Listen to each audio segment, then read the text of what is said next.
Glória ao Senhor. Amém? Uma das coisas assim que mais dificultam a nossa vida, a nossa caminhada, nosso dia a dia, o nosso prosseguimento de vida, é quando o nosso altar, o altar dos nossos corações, o altar da nossa vida está em ruínas. E como é que isso acontece, né? Há duas coisas. Primeiro, que todo mundo, todo ser humano, toda pessoa que nasce, ela nasce afastada de Deus. Mas como é isso, pastora? A palavra de Deus, ela nos fala que através de um só homem entrou o pecado. Através de que homem? Através de Adão.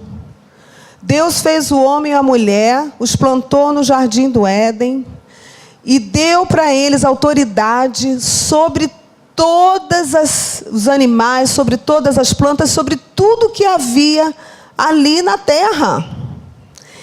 E a única coisa que ele proibiu foi o quê? Foi que o homem e a mulher comessem. Tá errado, comessem. Vamos ler?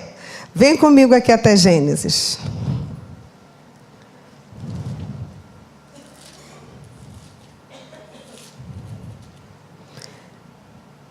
Gênesis, capítulo 2.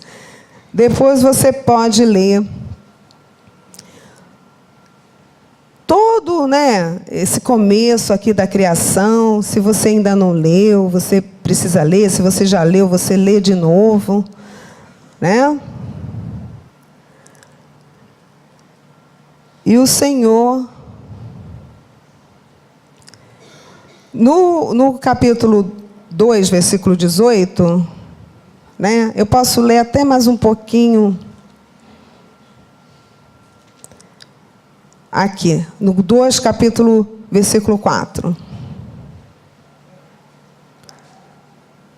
Capítulo 2, versículo 4.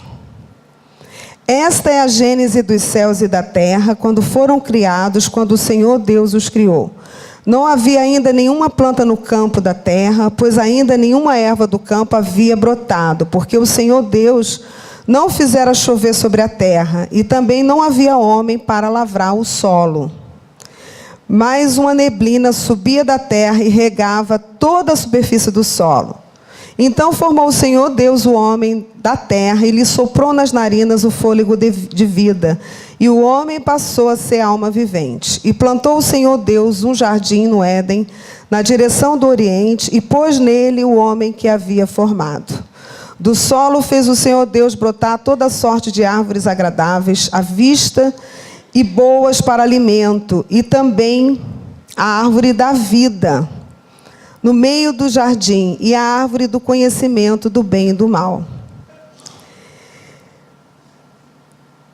Verso 15. Depois você lê, todos eles, mas eu vou pular. E tomou, pois, o Senhor Deus ao homem e o colocou no jardim para o cultivar e o guardar.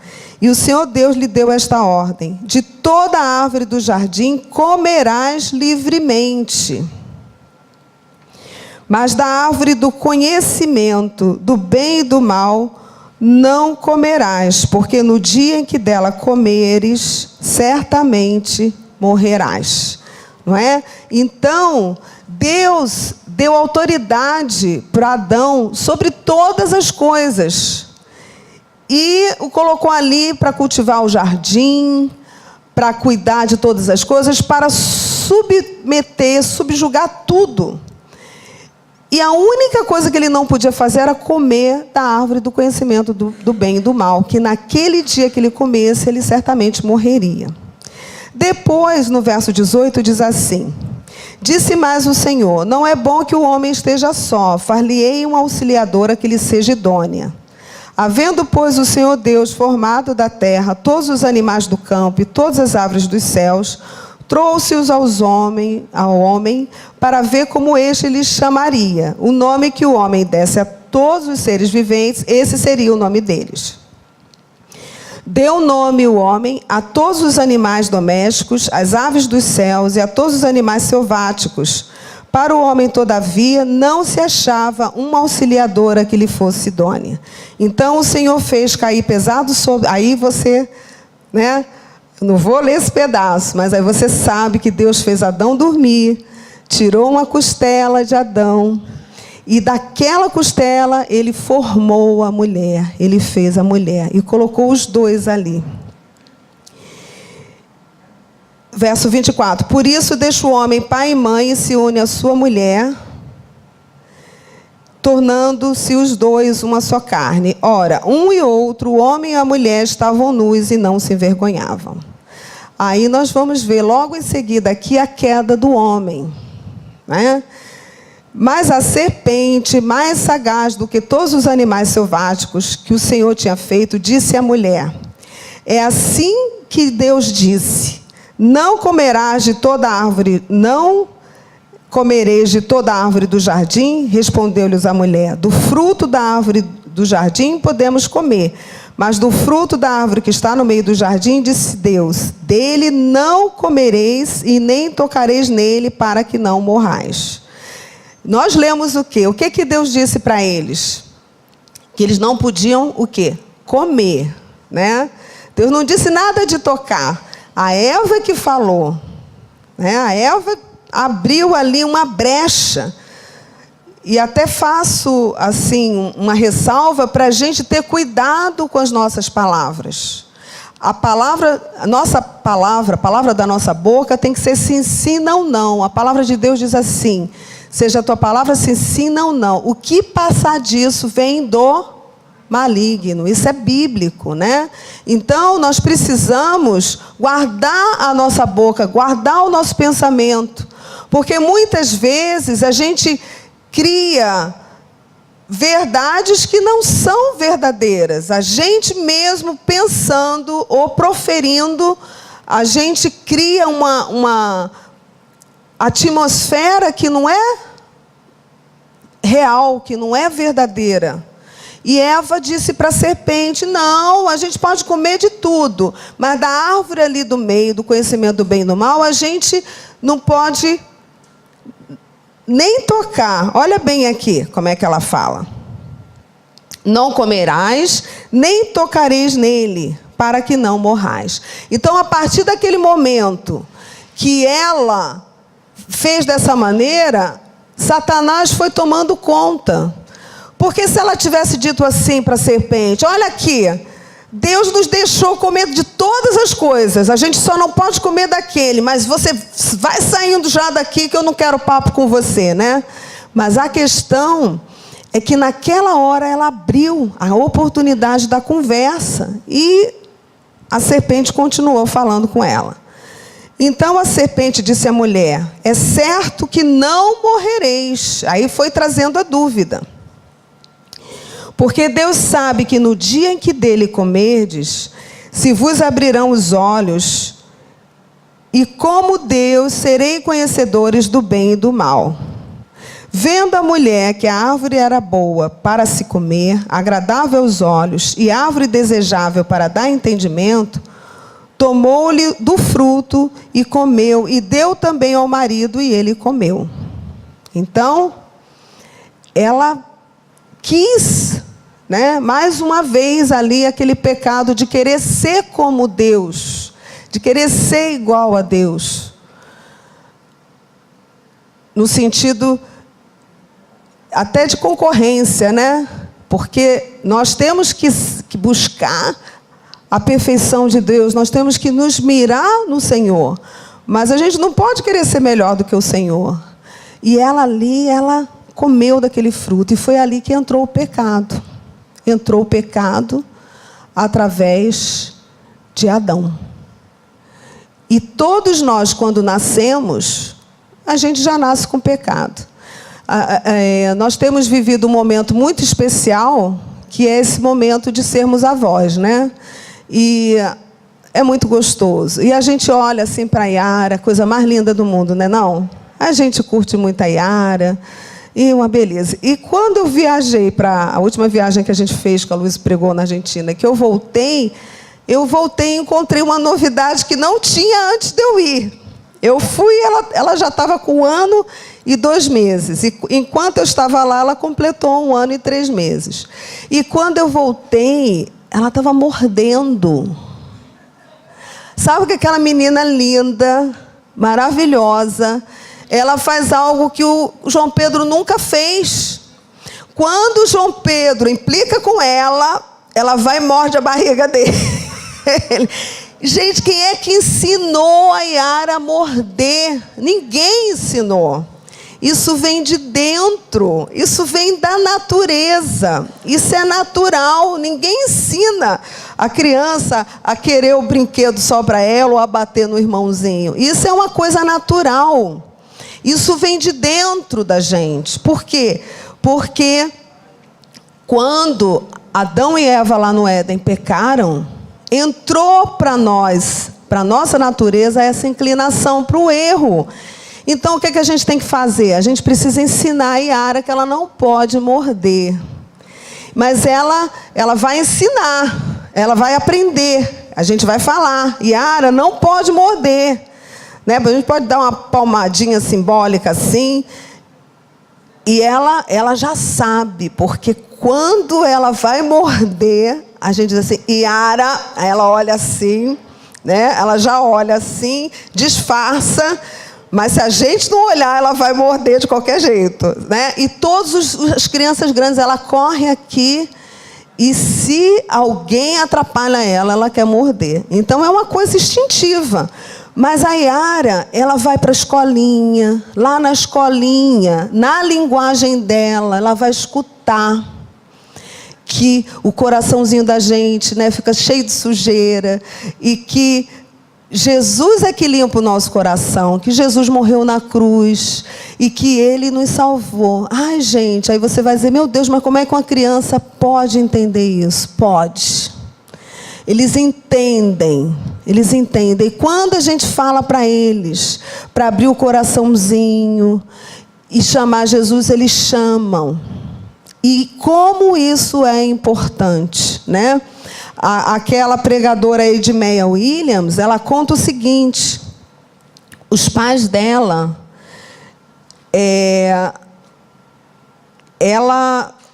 a Edmeia foi fruto de um adultério. E o pai dela era de uma família evangélica, né? E a mãe dela era uma viúva. O pai negro e a mãe branca. E o pai dela teve esse deslize.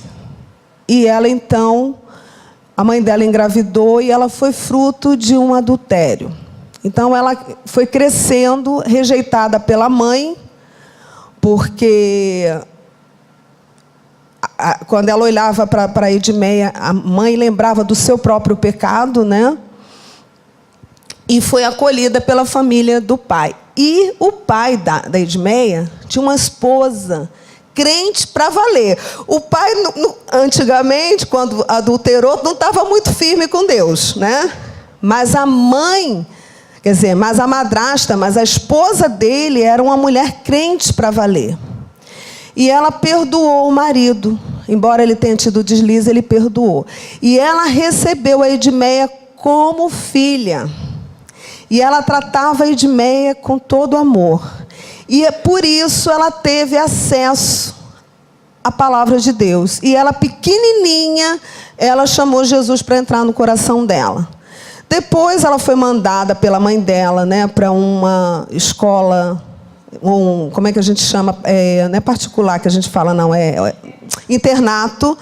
E passava o tempo inteiro lá no internato, foi crescendo. Foi uma mulher muito inteligente, muito precoce. Ela, com 18 anos, já fazia faculdade de filosofia lá na Bahia. Estudou música, ela se formou, ela fez 4 faculdades, né? Música, filosofia, música. Ela estudou com aquele cantor baiano, Gilberto Gil. Ela foi da turma do Gilberto Gil. buscou as raízes africanas. Ela fez a decisão por Cristo quando era pequena, mas ela foi afastada pela vida da presença de Deus e da igreja. E depois, já adulta, se formou, buscou todas essas raízes, mas teve um momento da vida dela em que ela se lembrou da decisão que ela fez lá atrás. E Deus aguardou nisso tudo, né? Porque mesmo ela longe de Jesus, ela conheceu o marido, se casou com o marido, ela teve uma vida, vamos dizer assim, tranquila, entre aspas, né? Assim, porque sem Jesus a gente fica sem aquela direção que a gente precisa ter. Mas no momento certo, a Edmeia lembrou da experiência que ela teve pequena. E o Senhor nunca se esqueceu. Mas quando ela lembrou, ela disse: Senhor, eu te aceitei criança, eu quero voltar para ti. Então, por isso que eu digo, é importante, porque as nossas crianças, elas já nascem com pecado dentro dela. Nós nascemos com pecado dentro de nós. Aquela inclinação que às vezes a gente está dirigindo o carro, né? A pessoa dá uma fechada e a gente tem vontade de dizer abençoado, né? Que não é muito abençoado, porque a intenção do nosso coração não é chamar de abençoado, mas como a gente é crente, a gente fala abençoado, mas na nossa cabeça a gente está, ai, eu mato esse homem, né? Essa inclinação é uma inclinação para o pecado, uma inclinação nossa, natural, que ela só pode ser subjugada, ela só pode ser vencida pelo poder de Jesus, amém? Pelo sangue de Jesus que foi vertido na cruz. Então, quando a gente aceita Jesus, aceita o sacrifício dele, a gente tem autoridade sobre o pecado. Mas então, voltando aqui para a nossa palavra, Adão e Eva comeram do fruto. E aqui no capítulo 3 diz assim: mas a serpente, mais sagaz que todos os animais selváticos que o Senhor Deus tinha feito, disse à mulher: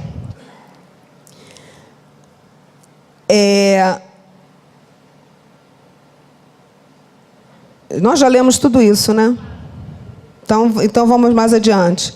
Então a serpente disse à mulher no verso 4: é certo que não morrereis, porque Deus sabe que no dia em que dele comerdes, os vossos olhos se abrirão, e como Deus sereis conhecedores do bem e do mal.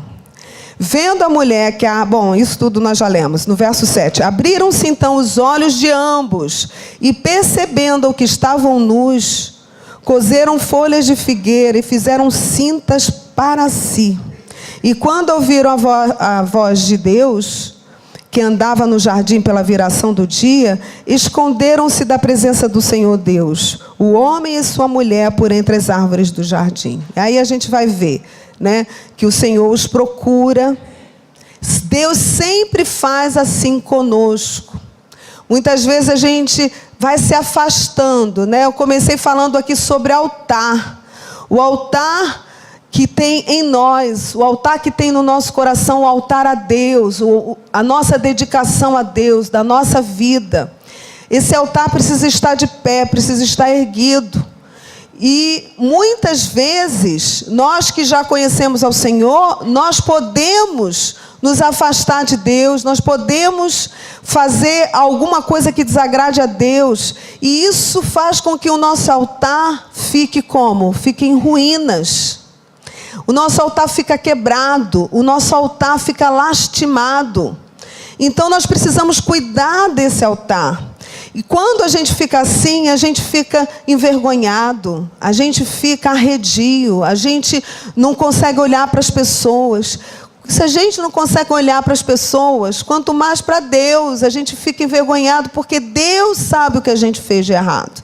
Então Adão e Eva, eles cometeram um pecado. Eles estavam nus, mas eles eram cobertos da glória de Deus. E quando eles pecaram, a glória caiu, a glória sumiu. E eles se olhavam e se viam nus. Gente, eles eram marido e mulher, homem e mulher. Deus fez o sexo abençoado. O sexo é para o casamento. Eles já tinham a vida deles lá. em comum a vida sexual deles. A questão é que quando eles pecaram, a glória de Deus já não os cobria. Eles se olhavam e eles se envergonhavam. Entrou coisas no homem que não tinha. Eles ficaram conhecendo o bem e o mal, sim, mas de uma forma que não era para ser. De uma forma que não era para acontecer. Mas aconteceu. Então, Deus é tão bom que naquela mesma hora que ele chegou e que o homem estava se escondendo, ele começou a procurar e dizer: o que aconteceu? Deus não sabia? Deus precisava perguntar o que tinha acontecido? Não, ele viu tudo o que estava acontecendo. Como ele... Márcio, você traz aguinha para mim? Quando o homem foi feito, Deus deu para ele o livre arbítrio. Nós temos a livre decisão. Nós, quando chamamos para Jesus entrar no nosso coração, não é porque o pastor está nos obrigando. Não é porque ninguém está nos obrigando. Aqui dentro a gente abre. Só a gente abre. Só a gente pode chamar Deus para entrar no coração. Então, por quê? Porque nós temos a livre decisão. E Adão e Eva pecaram por livre decisão. E Deus fez eles reconhecerem o erro deles. De que maneira? Perguntando o que aconteceu. Vamos ver esse diálogo, como é interessante? Ele fala assim...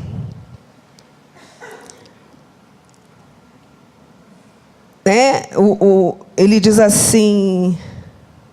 No verso 9, e chamou o Senhor Deus ao homem, ele perguntou: onde estás? Verso 10, ele respondeu: ouvi a tua voz no jardim, e porque estavas nu, tive medo e me escondi. Perguntou-lhe Deus: quem te fez saber que estavas nu? Comeste da árvore que ordenei que não comesses, né? Então disse o homem: a mulher que tu me deste por esposa, ela me deu da árvore e eu comi. Olha bem, né? Ele não assumiu o erro dele, não. Ele era o chefe da casa, mas ele disse: quem me deu foi a mulher, e foi a mulher que tu me deste, então a culpa é tua, né? O Senhor me deu uma mulher que me conduziu para o erro. Aí tudo bem, aí o Senhor vira para a mulher, não é? Peraí. O Senhor disse à mulher, no verso 13: que é isso que fizeste? E respondeu a mulher: a serpente me enganou e eu comi. Gente, isso é completamente humano, não é verdade? Porque quando a gente erra, a gente quer justificar, né? Foi ele. Aí você fala com ele, e ele diz: foi, né, outra pessoa. Então... cada um vai jogando a culpa para o outro, mas nós temos que tomar as nossas culpas. Então o Senhor disse à serpente: visto que isso fizestes, maldita és entre todos os animais domésticos e entre todos os animais selváticos. Rastejarei sobre o teu ventre e comereis pó todos os dias da tua vida. A serpente que estava ali, possuída por Satanás, ela virou essa cobra que a gente vê hoje se arrastando. Ela foi amaldiçoada ali. E ele diz para a serpente: porém inimizade entre ti e a mulher, entre a tua descendência e o seu descendente. Este te ferirá a cabeça e tu lhe ferirás o calcanhar. Então aqui, lá no Jardim do Éden, Deus prometeu a vinda de quem? Do descendente da mulher. Quem é o descendente da mulher? Jesus. Ali mesmo no Éden, na hora que houve o pecado, Deus prometeu já a solução. Nós ficamos afastados de Deus, o pecado entrou no nosso coração, nós ficamos sem comunhão com Deus. Deus todo dia passeava no jardim. E a partir dali, daquele pecado, Deus já não podia ter aquela comunhão. A menos que o homem se arrependa, aceite o sacrifício de Jesus, e ele vai estar em comunhão conosco sempre. Amém? Então, Aí depois ele fala, né? Fala para a mulher, o castigo da mulher, e fala o castigo para o homem, que depois você vai ler com todos os detalhes, e que eu vou falar. Deus já tinha feito o homem para a mulher para o homem, para se casarem, para terem a vida sexual, para terem filhos. Mas a dor foi multiplicada. No verso 16 diz que multiplicarei sobremodo os sofrimentos da tua gravidez. Quer dizer, se multiplicava, já devia ter alguma dorzinha ali, né? Mas foi multiplicada a dor da mulher. Em meio a dores darás à luz filhos. O desejo do teu marido será... O desejo será para o teu marido. O teu desejo será para o teu marido e ele te governará.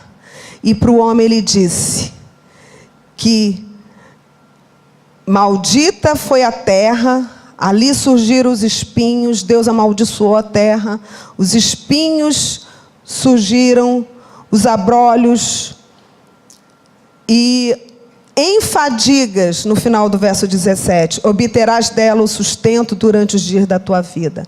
O trabalho já tinha sido criado antes, mas a fadiga com que a gente tem que obter o pão, isso foi castigo, né? Mas ali mesmo Deus falou, ele prometeu o pão, né? Ele fala... No verso 19, no suor do teu rosto comerás o teu pão, até que tornes a terra, pois dela foste formado, porque tu és pó e ao pó tornarás. O pastor Aloysio tem uma mensagem que ele prega sobre o pão, que é muito maravilhosa, que ele fala que ali mesmo no Éden, ele trouxe esperança para o homem, porque até aquele momento o homem só comia das plantas, só comia coisas que não eram muito aprazíveis, não é verdade? E naquele momento é a primeira vez que se fala de pão. E quando ele diz para o homem, você vai suar para você comer o teu pão. Ali ele já estava dizendo, você vai transformar o trigo em pão. Amém? E Deus nos deu essa possibilidade. Deus, ele precisa nos corrigir porque ele nos ama. Mas ele sempre nos dá as ferramentas, a bênção para a gente prosseguir. Amém? E o homem e a mulher tiveram que sair do Éden, mas eles já saíram com a esperança de que eles iriam produzir o pão, iriam comer, iriam viver, seriam abençoados, e que lá na frente viria o quê?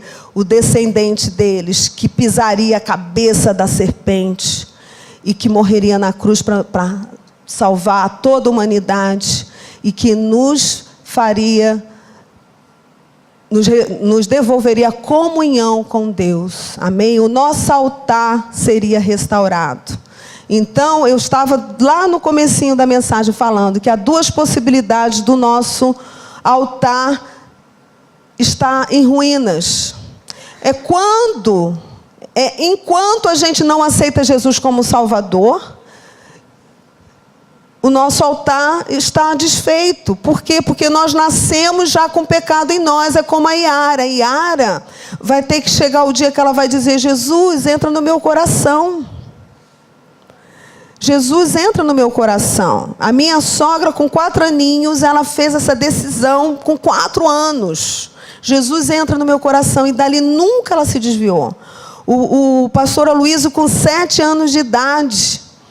Ele entendeu que ele era pecador e que Jesus havia morrido no lugar dele. O testemunho de conversão dele é lindo. Depois ele precisa contar para vocês. É lindo. Eu me converti, eu aceitei Jesus como meu Salvador aos 17 anos. E cada um de vocês pode dizer, né, a idade que você conheceu o Senhor. Mas enquanto eu não chamamos Jesus para entrar, ele não pode entrar, porque ele nos respeita.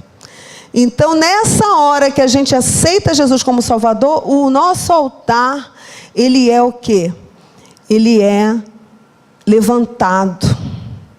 Ele se ergue diante de Deus. E ali a gente começa a viver uma vida em que a gente oferece a nossa vida como um sacrifício a Deus todos os dias. Um sacrifício com aroma suave. Amém? Agora, se depois que a gente aceita Jesus, a gente continua com o livre-arbítrio? Continua, certo?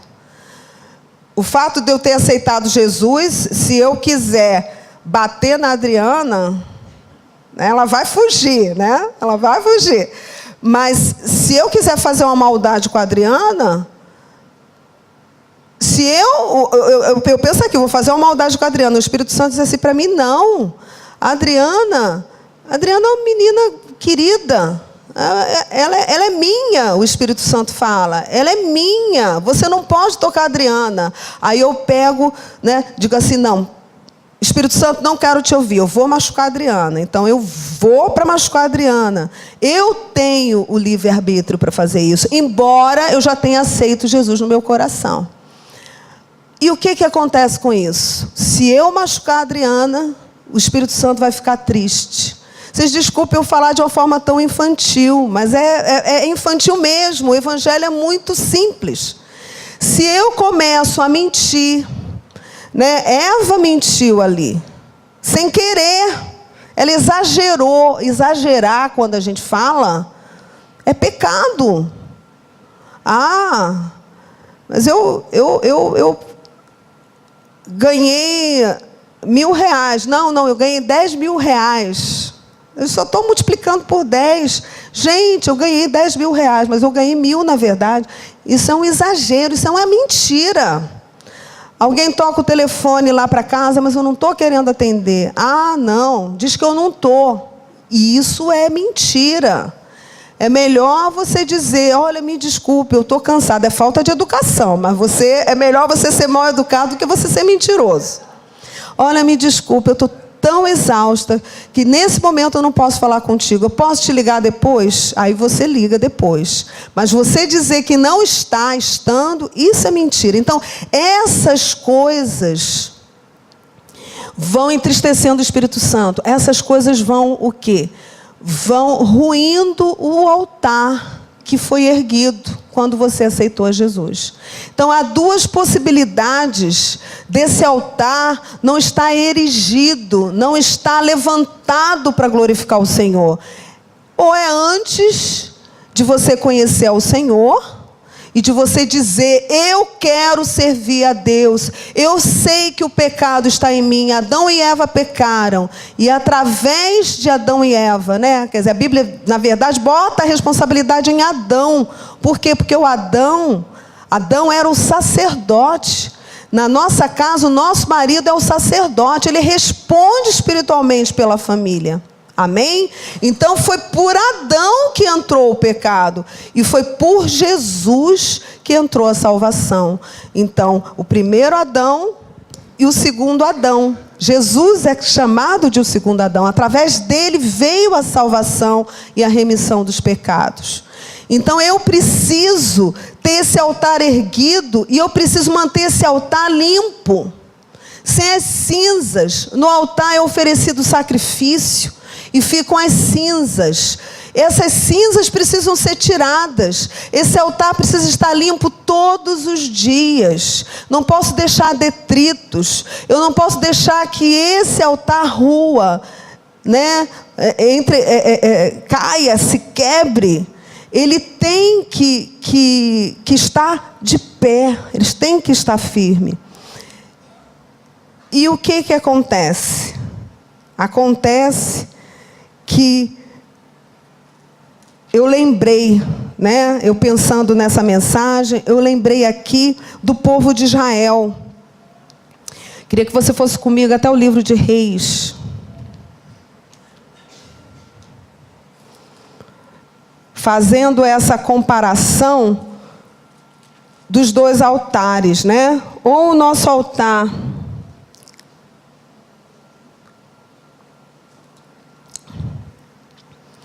poderia até chamar de ausência de altar.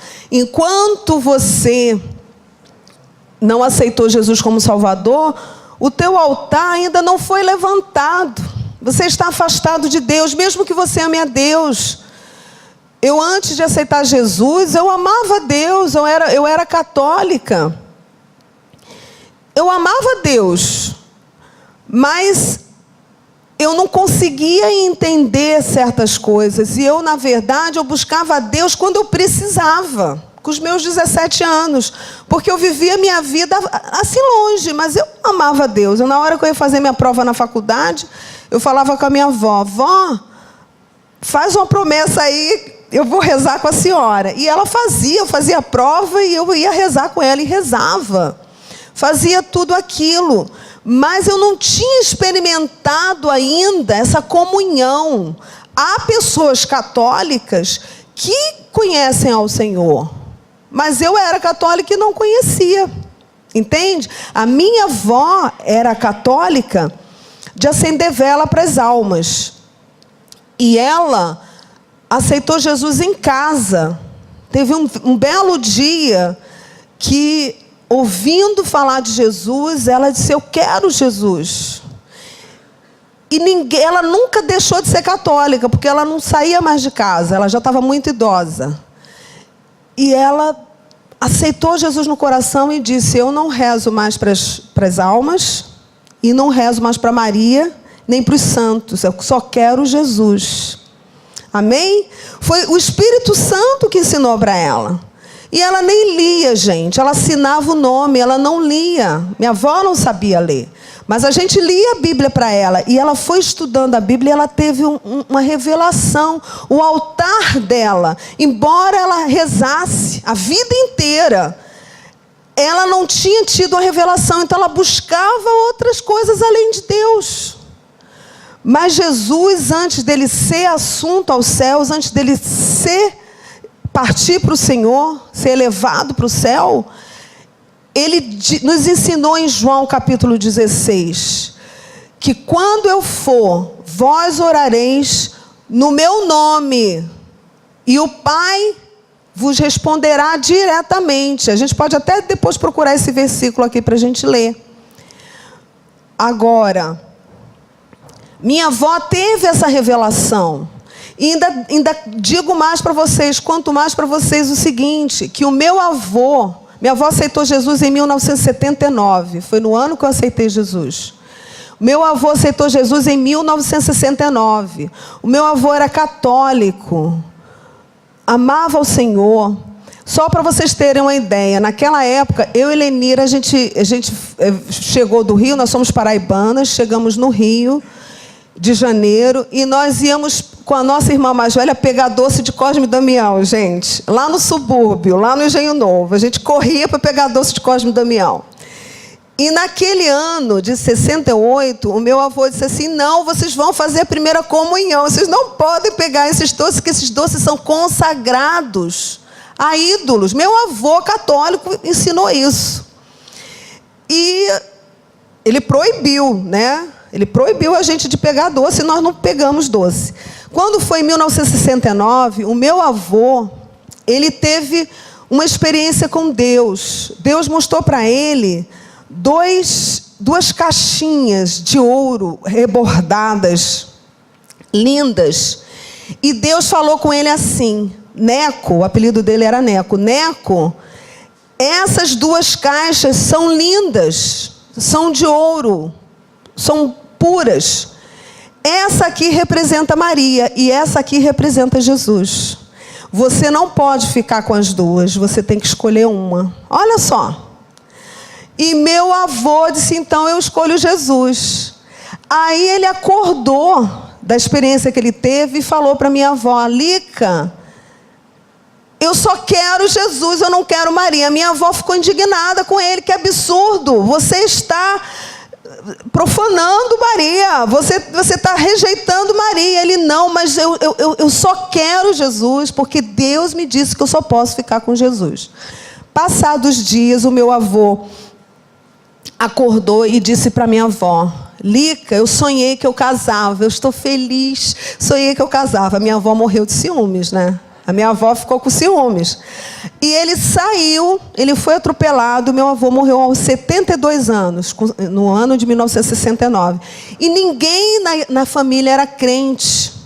Depois que ele morreu, eu e minha irmã pegamos doce durante muitos anos, até a gente crescer, né? Até a gente crescer, a gente pegou doce de Cosme e Damião, porque ele morreu. Mas o meu avô morreu salvo. Ele foi para Jesus, amém? Porque ele escolheu Jesus. E a minha avó, em 1979, quando ela estava em casa e que ela abriu o coração para Jesus e Jesus entrou, e que ninguém disse para ela: joga fora as velas, para de rezar o terço, para de buscar os santos. Ninguém falou isso para ela. O Espírito Santo ensinou para ela. E ela começou a chorar, e ela chorava, e ninguém sabia dessa história do meu avô. E ela chorava: vovó, por que você está chorando? Porque o Neco morreu em 69, e eu não derramei uma lágrima de raiva. Porque ela contou a história.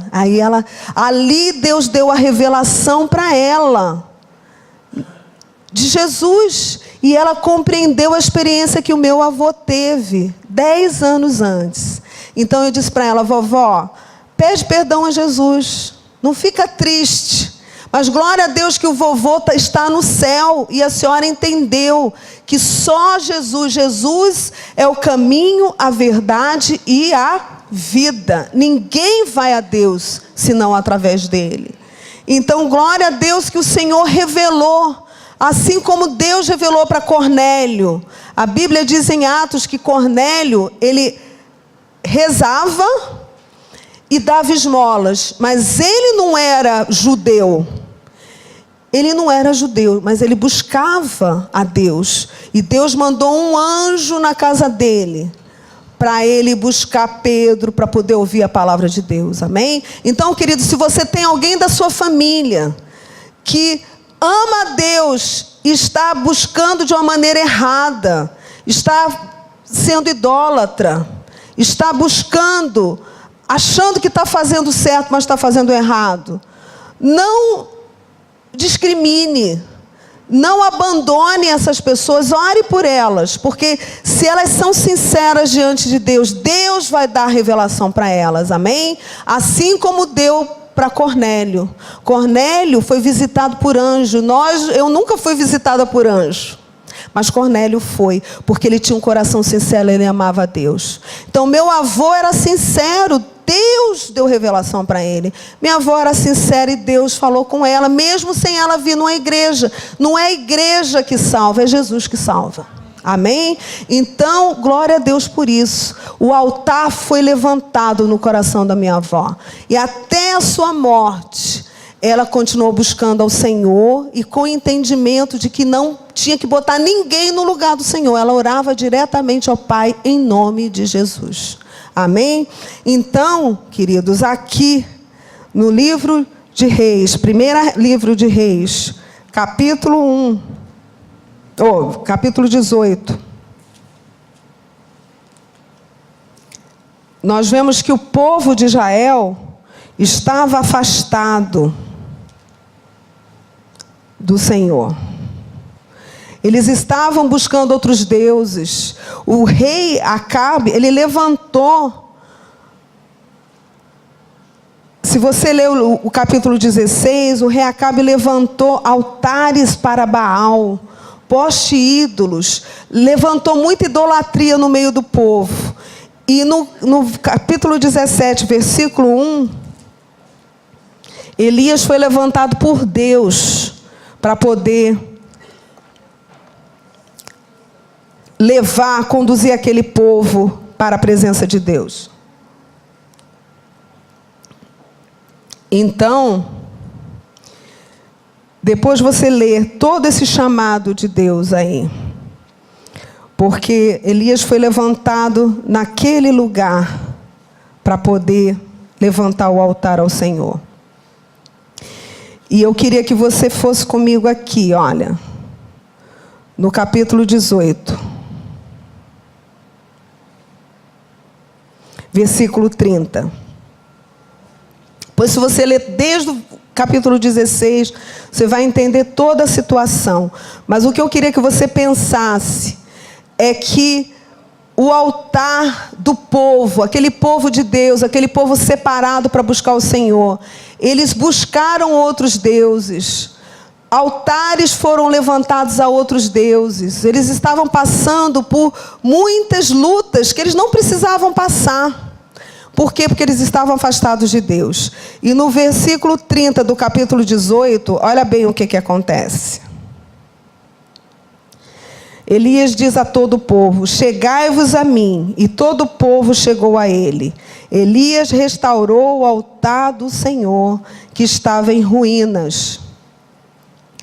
Tomou 12 pedras, segundo o número das tribos dos filhos de Jacó, ao qual viera a palavra do Senhor, dizendo: Israel será o teu nome.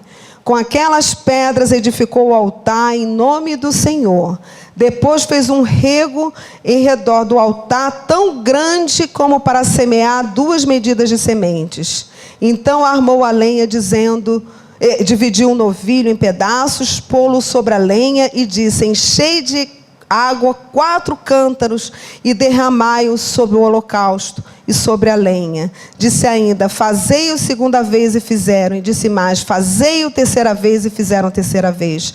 De maneira que a água corria ao redor do altar. Ele encheu também de água o rego. No devido tempo, para se apresentar a oferta de manjares, aproximou-se o profeta e disse: ó Senhor, Deus de Abraão, de Isaque e de Israel, fique hoje sabido que tu és Deus em Israel e que eu sou o teu servo, que segundo a tua palavra fiz todas as coisas.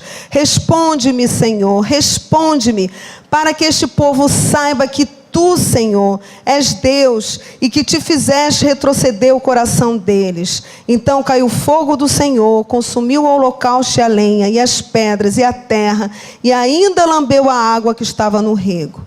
O que, vendo todo o povo, caiu de rosto em terra e disse: o Senhor é Deus, o Senhor é Deus. Amém? Acabe e Jezabel tinham levantado esses altares, o povo estava afastado, o povo estava debaixo de uma escravidão espiritual terrível. E Deus levantou aquele profeta. Os profetas de Deus estavam sendo mortos pelos profetas de Baal. Mas Deus levantou um homem que amava o Senhor, que ele ergueu o altar daquele povo. Amém? O altar daquela nação. E ali na frente de todos aqueles profetas que clamaram e os deuses deles não responderam, Deus mandou fogo naquele altar, consumiu toda aquela oferta, e todos aqueles profetas de Baal naquele dia caíram por terra. E Deus foi exaltado. Por que eu quis trazer essa palavra hoje? Porque eu quero dizer para você que na sua vida é você que precisa levantar o altar. E quando você levanta o altar na sua vida, oferecendo a sua vida para ser santa, para ser pura diante de Deus, porque Deus é que te santifica, Deus é que te purifica, Deus é que te faz caminhar na verdade e na luz, amém? Quando Deus te levanta dessa forma, você está erguido, a tua casa é abençoada, os teus filhos são abençoados, a tua família, ela é toda abençoada, porque você se levanta. Você já levantou o teu altar primeira vez quando você aceitou Jesus como teu Salvador. Você já tem um altar levantado. Mas esse altar precisa estar de pé até o fim. Amém? Ele precisa estar limpo até o fim. Limpo para você oferecer sacrifício. Ah, pastora, mas hoje ninguém oferece mais sacrifício. Não, não precisa. O sacrifício de Cristo já foi suficiente. O sacrifício que a gente apresenta hoje para Deus são as nossas vidas, amém? São as nossas vidas. Eu queria que você viesse comigo até o livro de Romanos, capítulo 12. Lá no Novo Testamento. Você vê como que o Novo Testamento e o Velho Testamento, a gente não pode desprezar nenhum deles, porque aqui está toda a palavra de Deus. Romanos capítulo 12.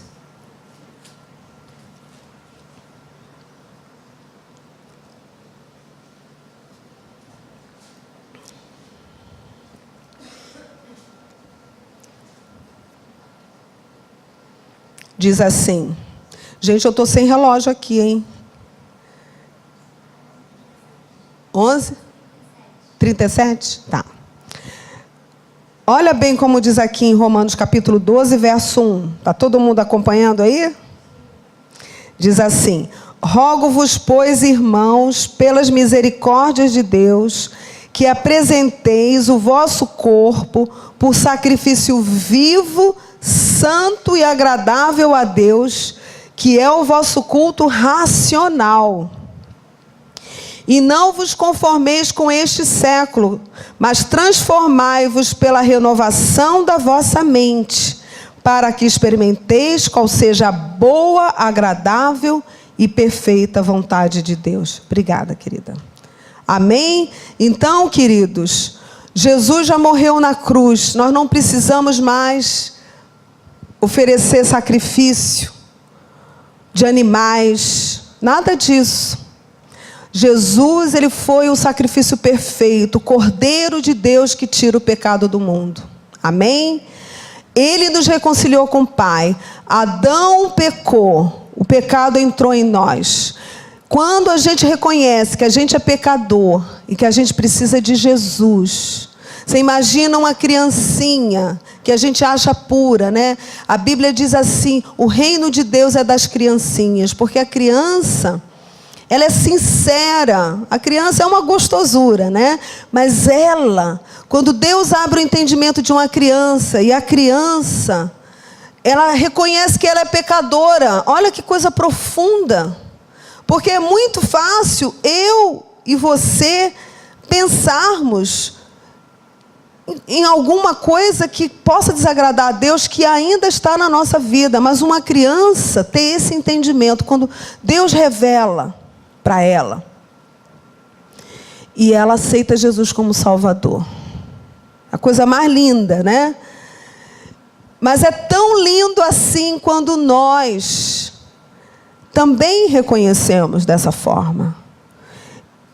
Eu aceitei Jesus aos 17 anos, mas, queridos, se eu não buscar o Senhor todos os dias, eu me esfrio e eu acabo caindo em pecado. Eu preciso reconhecer que eu preciso orar, eu preciso ler a palavra todos os dias, para que o Senhor mantenha a chama acesa no meu coração. Amém? O altar precisa estar limpo. As cinzas não são nem por pecado, as cinzas são o sacrifício que eu ofereci, e as cinzas estão ali.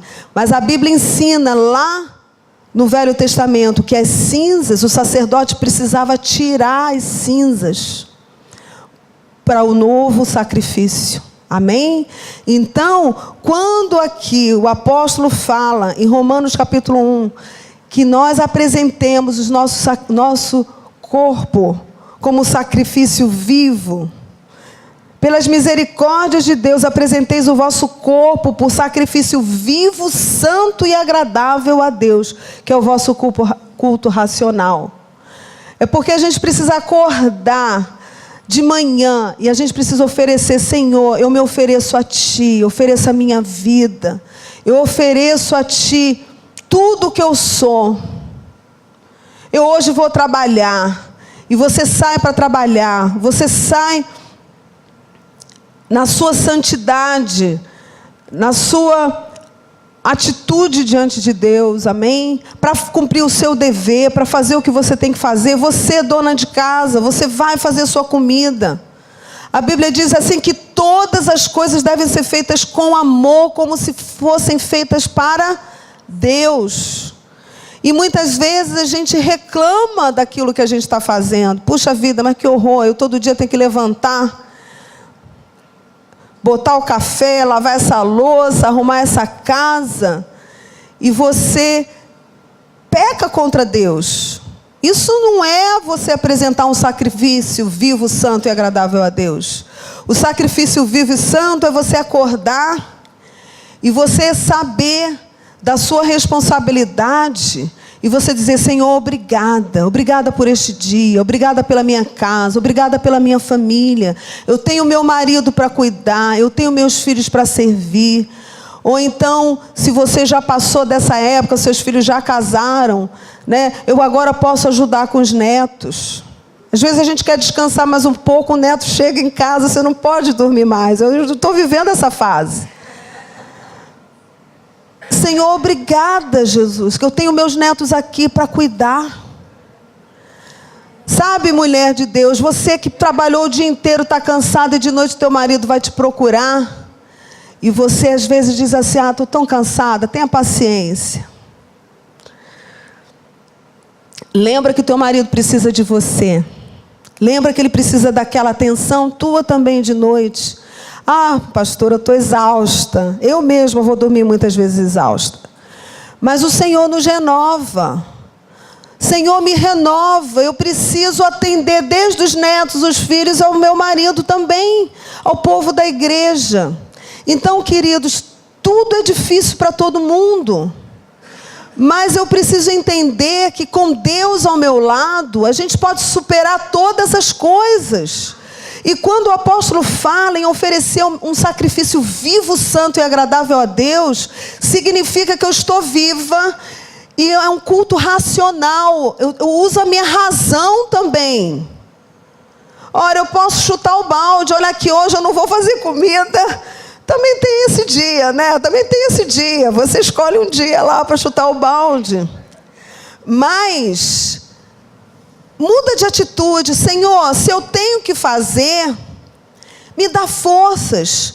Gente, quando eu li a mensagem da Cláudia Luquezzi dizendo, eu estou há 48 horas acordada, porque eu não posso contar com a campainha da enfermagem. Porque se minha mãe sufocar e ela tocar a campainha, ninguém chega para salvar minha mãe, eu tenho que ficar acordada. Mas se ela não ficasse ali do lado da mãe, numa atitude de amor e de compreender que aquele momento está passando e não brigar com Deus, Senhor, porque minha mãe está passando por isso, ela não podia fazer isso? Ela podia brigar com Deus. Por que o Senhor está permitindo minha mãe, que é serva tua, passar por isso? Mas ela entendeu que ela tinha que oferecer um culto racional. Um sacrifício vivo e santo. Senhor, eu estou do lado da minha mãe, eu vou ficar aqui acordado, o Senhor vai me dar forças. Isso é adoração, gente. Isso é sacrifício vivo, santo e agradável a Deus.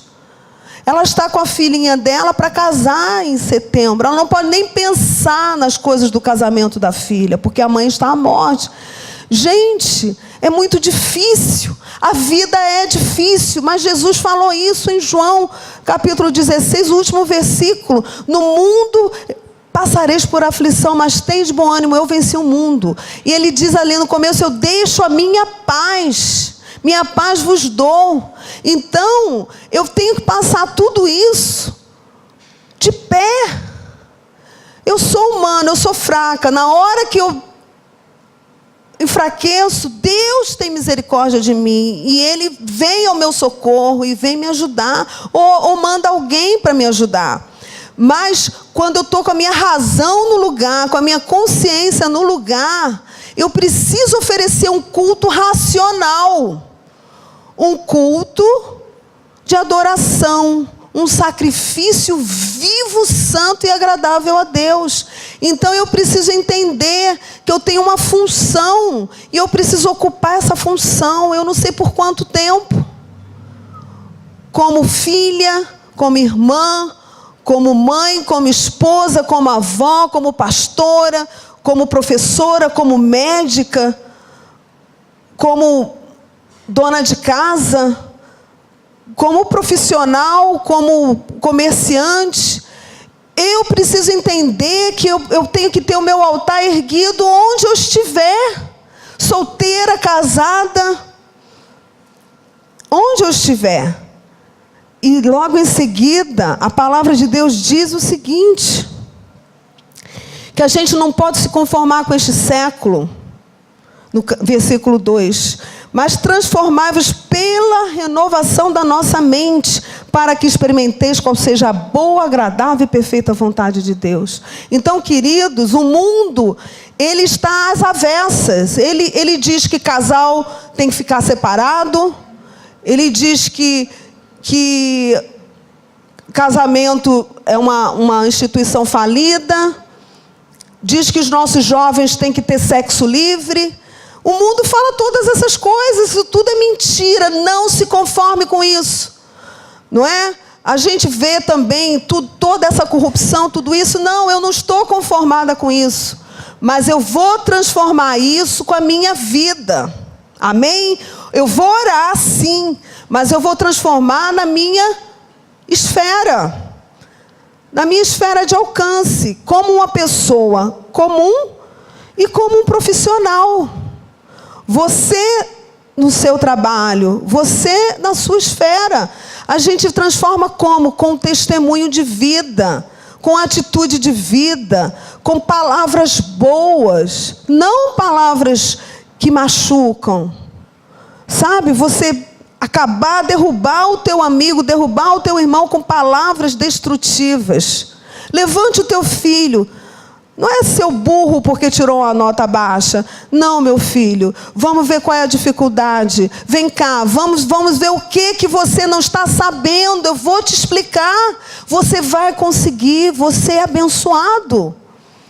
Ah, mas um pai que descobre um filho que está usando drogas, que está no mundo. Ah, você só me traz tristeza. Não, querido, vamos trazer esse rapaz para a presença de Deus, essa moça. Amém?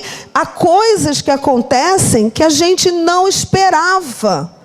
Mas Deus tem solução para todas as coisas. Então eu preciso estar posicionado diante de Deus. E eu preciso oferecer a minha vida como um sacrifício vivo, santo e agradável a Deus, para que eu possa experimentar a perfeita, agradável, não é? Como diz aqui, agradável, a boa, agradável e perfeita vontade de Deus. É isso que eu quero experimentar. Porque às vezes a gente não está experimentando isso. Ah, mas não significa que eu não vou passar luta. Eu vou passar luta. Mas ainda assim eu vou experimentar essa vontade de Deus que é boa, que é perfeita e que é agradável. Amém? Mas eu preciso ter o meu altar erguido. Como Elias pegou, botou cada pedra. Eu não sei quais são as pedras que você precisa juntar aí para você erguer o teu altar. Porque é simbólico, né? Eu não sei se o teu altar está entulhado com alguma coisa. Na verdade, eu não conheço todos que estão aqui. Eu não sei nem se você já ergueu o teu altar. E por isso mesmo aqui nessa oração que nós vamos fazer, eu vou pedir que todos oremos, pedindo que o nosso altar esteja erigido, esteja de pé.